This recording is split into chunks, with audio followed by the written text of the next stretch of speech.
Ayan mga kadadi, kung ganito lang yung ating saging sa bahay, hindi tayo maghihirap magkuha. Kasi abot kamay lang. Oh, kita mo naman. Para lang tayo nasa probinsya. Ayan. Hulaan nyo mga kadadi kung nasan tayo. Ayan, ganito lang ang puno dito. Kasing tangkad ko lang mga kadadi. So ayan mga kadadi, makikita mo yung ating makikita nyo yung ating pinuntahan. Kahit pa paano nakapagpasyal-pasyal tayo. So ayan mga kadadi, ang ganda ng views. Dito kami sa dagat.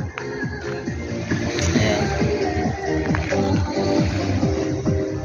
Pampalipas stress ba. So ayan lang mga kadadi ang aking i-share ngayon sa inyong lahat.